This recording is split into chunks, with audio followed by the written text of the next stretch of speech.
ଜ୍ଞାନ ମାନେ କେବଳ ପୁସ୍ତକ ପଢ଼ିବା କିମ୍ବା କ୍ଲାସରେ ଶୁଣିବା ନୁହେଁ।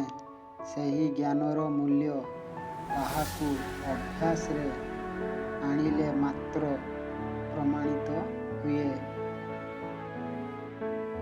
ଧର ଗୋଟିଏ ଛାତ୍ର ଗଣିତର ସୂତ୍ର ମୁଖସ୍ଥ କଲା, କିନ୍ତୁ ପ୍ରଶ୍ନ ସମାଧାନ କରିବାରେ ସେ କେବେ ବସିଲା ନାହିଁ।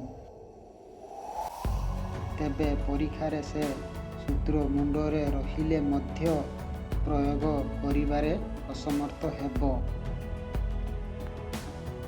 ଜ୍ଞାନ ଅଭ୍ୟାସ ସଫଳତା। କେବଳ ଜ୍ଞାନ ଅଧୁରା, କେବଳ ଅଭ୍ୟାସ ବୃଥା।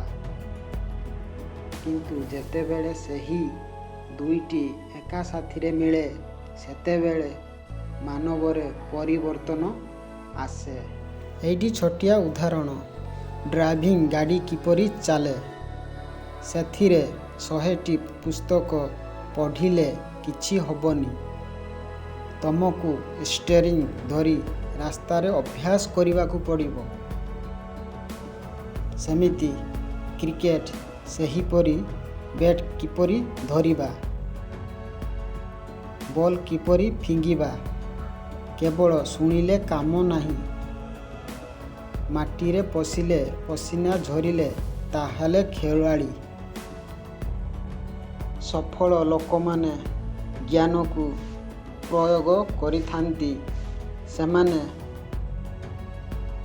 କେବଳ ଶୁଣନ୍ତି ନୁହେଁ, କରନ୍ତି।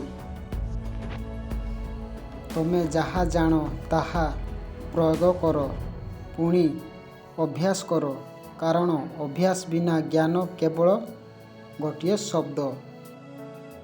କିନ୍ତୁ ଅଭ୍ୟାସ ସହିତ ସେହି ଜ୍ଞାନ ତମର ଶକ୍ତି।